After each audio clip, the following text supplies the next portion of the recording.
This is a Honda Jazz or Honda Fit, depending on where you're watching from in the world. The super reliable little car that actually, if you're looking for a cheap runaround, should probably be on your short list.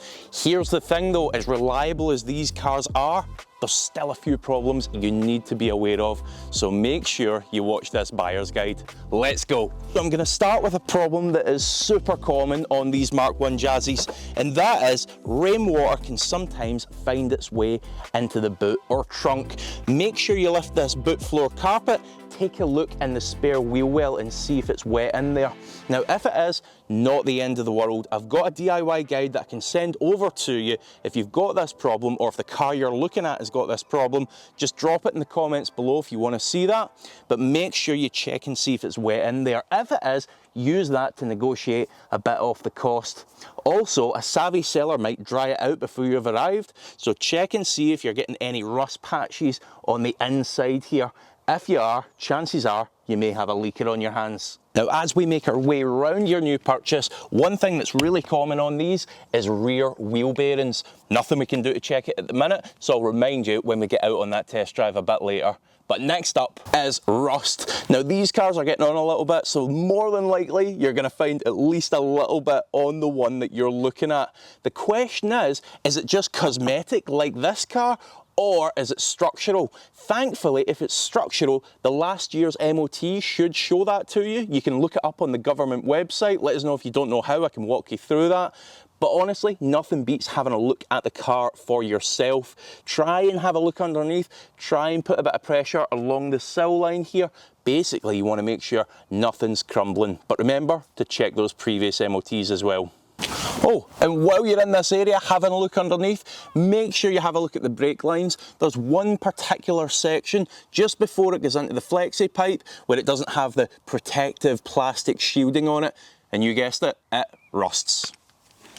Let's talk engines. Now, you're more than likely going to come across either the 1.2 or the 1.4 IDSI engine in these Jazzies. Love that Honda bonnet, by the way, that stands up really tall out the way. It makes working on these so much easier. There was also a 1.5 IDSI engine and a 1.5 VTEC unit as well, but those were much less common, particularly here in the UK if that's where you're looking to buy. Now, honestly, any of those engines, they're all pretty bulletproof. There's no big problems to share with you. Even if the car's been a bit neglected, to be quite honest, and maybe skipped a service or two, it's still going to be utterly reliable. Obviously better if all those services have been done, so be sure to check that book anyway. They were also chain driven, so no belts to worry about either. Good old Honda. Now I'm just about to go on and discuss what was probably the biggest problem that these Jazzies had. However, before I do, a request from you guys. We're waging war against those dodgy sellers that try and cover up faults with cars that you're buying. If you want to support us with this and help us keep making these buyer's guides, please like this video and also consider subscribing if you're new. Anyway, back to the problems.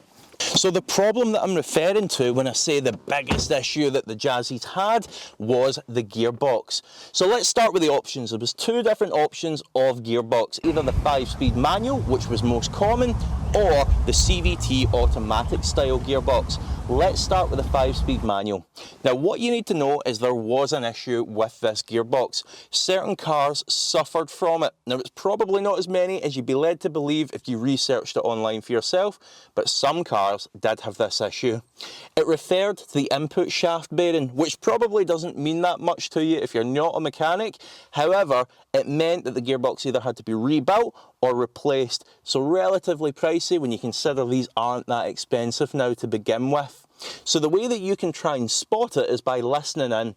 Start the car up, sit at idle, you don't need to move it, and listen to it. Is there a whining noise? Is there a kind of groaning noise coming from it? The key thing is, put your foot all the way down on the clutch. If that noise disappears completely with the clutch down, then be very wary of that car. It could well be the case that it's got the problem I'm describing here. There's a few other checks that we can do when we're out on the road, but I'll tell you about them once we're actually on the move. Now when it came to the CVT automatic style gearbox, this was a fairly robust unit. The biggest problem that we've seen with these was with the starter clutches on them. So let me describe what it was like. You would go to take off from a set of lights, a junction, get to about 5 or 10 miles per hour, and the car would vibrate quite violently because the starter clutch was slipping. Now there is a DIY, very easy to do. If you've got this problem, let me know in the comments below. I can send that over and you can try this fix and see if it works out for you. If you're looking at a car that's got that problem, you can either walk away, find one that's not got it, or negotiate a good bit of money off. So here's the first thing I want to mention. With this YouTube channel, I get to do a lot of exciting stuff with cars. Cut to me blasting some random Lamborghini.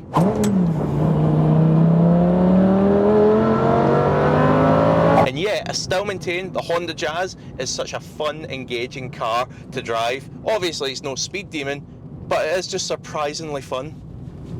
Now, as you get out on that test drive, first few things to check. Let's hit the electrics first. Two things you want to be aware of here. Number one, the radio can tend to pack in. I was going to turn that on there, but then my copyright's going to flag and I'm going to get in trouble by YouTube, so I won't do that. But you do that, turn the radio on and make sure all is okay there. Secondly, the aircon. Now make sure that's blowing cold and working correctly. Now the seller might tell you, oh, the aircon just needs a regas. However, be aware the condensers for these aircon units are in quite a vulnerable spot. If you have a look at the front of the car, you might find it's a bit partially disintegrated, so that might need replaced. Maybe you could reach an agreement with the seller that they'll regas the aircon if they're saying that's all they need before you pick the car up. Or again, negotiate some money off and do it that way. I'll leave that one up to you. As I mentioned, one of the biggest problems we get with these is in the gearbox. So if it's a manual car that you're driving, get everything all up to temperature, and the best way you can test it is use the lower gears, accelerate quite quickly through them, and make sure there's no whining or groaning noises coming off the car. If that bearing that I mentioned is poorly, you're going to hear it then. Now on this CVT gearbox, first thing you're going to notice isn't a problem, it's just how unusual it is to drive. It's a bit like a speedboat. It feels like you got one big gear. It's actually really flexible and it suits the car quite nicely. But yeah, you might find it a little bit strange, as I did the first couple drives I had of this car. Now in terms of problems to look at there, as I'd mentioned previously as well, double check that it doesn't judder as you pull off the line. Now the trick to that is it's not immediately as you hit that gas or throttle pedal. It's going to be once the car gets to 5 or 10 miles an hour, you feel a sort of significant judder. Don't worry, you're going to notice it if it's there. And as I say, if you're getting that, or if you've got that with a car that you already own, drop it in the comments below. I can tell you how we can try and fix that one for you. Anyway, let's see how we finish up. So how do we finish up with the mighty Jazz then? Well, even by today's standards, it's still an exceptionally reliable car. Some of the rust issues and the gearbox issues that have plagued the model throughout its production, granted, do knock a point off in its reliability score.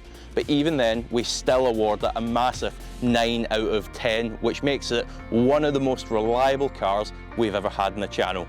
Now, I hope you've enjoyed this video. Please do give it a like, and if you're new, consider subscribing as well. We'll see you on the next video.